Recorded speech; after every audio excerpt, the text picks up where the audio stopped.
So I updated the deck list for the Mermails. I have a separate video that I made that is talking about the reasoning why I did them. I'll probably go over a little bit of it. I'll go a little bit more in depth in those and probably in the combo videos. So just be on the lookout for that. But here we go. All right, so this is what the deck list looks like. And I'll go over some very basic reasonings why I did the changes I did for the deck list. On a separate video, I'm going to go over theory. In the combo video, you'll see some of the interactions. But in this deck, I'll just kind of go over it and I'll tell you why it's good. So you have 3 Megalo. That's pretty standard. This is the Mermail package. He searches for stuff. He's level 7. He's easy to summon. He enables your cards. That's why you want to use him. Pretty standard. And then 3 Abyssteus. Also pretty standard. He searches a water. Usually you'll have 1 or 2 targets that you search. But just for him, you also run the Abyssteus package. So you run Mander, Gund, Pike, and Osha.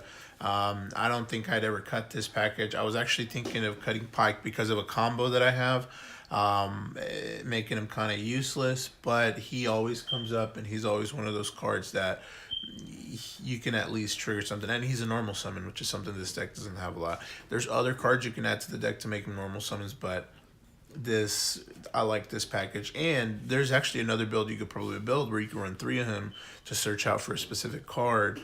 But that I still haven't been able to find a consistent combo enough that doesn't use a lot of cards, which makes it consistent. But this is what that looks like. This obviously gets you more link plays. This is good with the main combo, and then this is good for level modulation, so you can go into Bahamut Shark, that kind of thing. So that's what that one looks like. That's for the Mermails. The Atlantean lineup I changed a little bit. So same 3 Neptibus. That's the best card in the deck. If you draw it, you're probably going to be able to combo off no matter what other cards you have. Usually you can start making the combo almost with anyone. So we run 3 Neptibus. 3 Goons. That's probably the best searcher. I'm so glad we have it at 3. It makes it so you can actually drop Moulin Glacier a lot easier, and you don't have to search for just trash. You can always go through your chain of events and always search Moulin Glacier at the end instead of searching something else. Now the big change I did is I had 1 heavy infantry on my old list. I actually decided to add 2 more. And the reason why is I ended up finding out that I always end up drawing this with some kind of Atlantean monster. And that's always a better choice than having just 1 and not being able to search for the other one. Usually if you draw 2 heavy infantries, at least you can make some kind of play, whereas opposed to just having 1, you weren't able to make that many plays. So the heavy infantry, I'm definitely glad to have it at 3. It does help break boards. I was surprised how much I'd actually use it. But that's really important. That's one of those things that you kind of have to run. Even though there's stuff that can't be targeted, you kind of need to run it because it's a good choice, and it synergizes really well with the deck, and it's very searchable, so it's never a dead card really. And then obviously the Deep Sea Diva to be able to complement the Atlanteans. The only problem that I see with Diva is if you start off with it, it usually gets ashed. That's kind of annoying, but what are you gonna do? It's Diva. I wish it was at 3. I'd play 3. And then this is for the extra support. The Frog Engine, I run 3 swaps and a Ronin Totem. This guy's great because he's a 1 card link he's 2 materials in 1 card. If you start discarding cards, he ends up becoming more linked materials. Very flexible, makes it totally awesome. It's a great card. He doesn't trigger the effects of some monsters, but it doesn't matter because he gets you more bodies on the board, or more link materials, I should say. There was actually a build that I saw somebody running it with Treeborn Frog. That was pretty cool. Some of the theory, I'll go over the theory in my theory video, and why I thought that was pretty neat. And some more support. I run Aqua Spirit, 3 Aqua Spirit, and 3 Crystal and Rosenix. I was cutting a Rosenix and adding the Fishborg launcher. The problem that I ran with that is the Fishborg launcher actually, I would always draw it late game, and then that was after I had already done my combo. The problem with that is you can't use them anymore because you have more than, you have you have other things than water monsters in your graveyard, which is no good, and he basically becomes a dead card. I don't really run synchros, so that really didn't help out. The Rosenix was always consistent. It was a beater. It was 1800 attack, and then the token, you can always use it. It's hard once per turn, which is kind of annoying, but it's good. The Aqua Spirit's really good because sometimes you use your normal summon, you don't have discard outlets, so you just have to be able to just keep your plays going with your link materials. And you can't always trigger the firewall. Sometimes you gotta manually special summon, and she is perfect for that. You'll always have water monsters in this deck. And then 3 Gamma Seal, you can easily cut this out. I still prefer having 3 of them just because he just gets over anything. You can snipe out the main problem card and then just start decimating your opponent's board. Just give it to them, run it over. All your special summon monsters are bigger than him. And then the last 2 cards are Mulan Glacier. He lets you. He's so searchable. If you start the combo, you'll probably rip 2 from your opponent's hand. If you draw Neptibus, you're gonna get him probably. No questions asked. He's really good. There's not much else to say, and he's big. And Nightmare Corruptor Ridley. I did start running a few more nightmares. I'll go over it a little bit more in my video. I do not run the extra link version of the nightmares, and I'll go over it in my combo video and probably my theory video just to kind of let you guys know why my reasoning was for it. But you have to run her with the nightmares. And then for my spells, I only run, well, for spells and traps, I only run 5. I run 3 Called by the Grave. I did not know. I was starting to get annoyed by how much I would just end my turn with Joel and Lockbird, especially because you search a billion cards with this deck. So I had to run Call by the Grave. Call by the Grave is really good too against anything. Against Sky Strikers, you banish their array.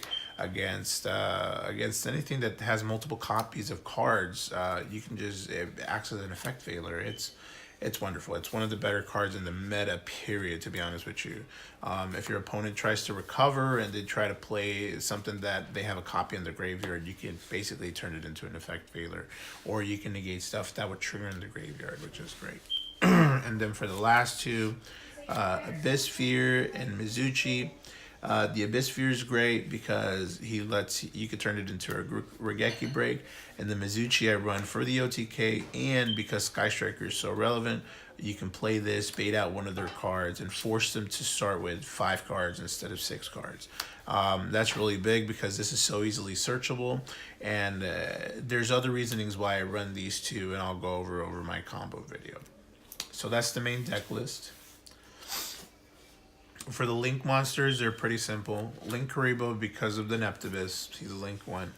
And then the Nightmare package is Mermaid, Phoenix, Cerberus, Goblin, Griffin. A lot of the boards you end up with have Griffin in them. A really good floodgate. The Goblin lets you summon again. Cerberus, Phoenix, I really just have them for utility. I never almost use their effects if you're going first, but you need the arrows to point left or right and to point up. So actually really just left and right. And I said, hey, why not? But the main reason you run them is because of the Nightmare Mermaid. You need the Nightmare Mermaid so that you can deconstruct your Link 2s to Link 1s, and then you can keep your plays going. So it basically makes it so that if you can make a Link 2, you can make a Link 1 that points down and has a monster that replaced their cost. And then Mistar Boy, pretty standard. Decode Talker for the plays.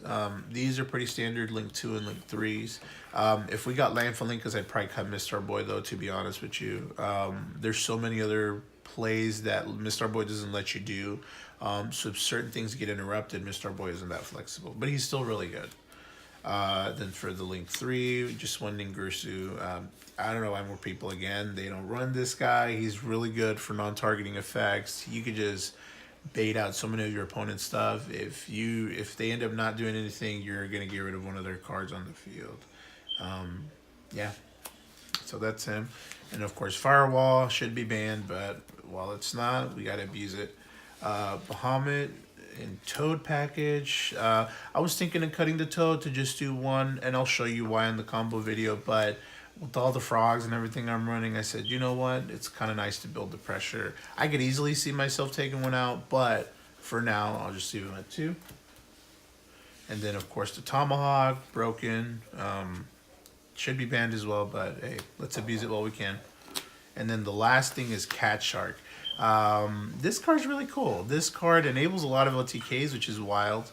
And there's a board that we make at the now that I like a little bit better than the previous board. It's a lot less susceptible to negation. And it's a lot harder to break because you can't just cheese your way out of it. You can't just run over stuff. Your opponent has to get rid of a few cards before they can get to it, and they get punished if they overextend. This card is awesome. And of course, you know, well, I'll go over it a little bit in my theory video. All right, so that's it for the deck profile, guys. Around here, I'll probably have a link for the combo tutorial, some of the new combos, and some of the ways you can end your boards and make them a little bit more resilient. We'll also have one for the theory video. It should be somewhere around here. Again, if you guys have any questions, just let us know. Let me know in the comments below. I try to reach out to as many as I can. You know, just give me a holler and leave me a message. Thanks.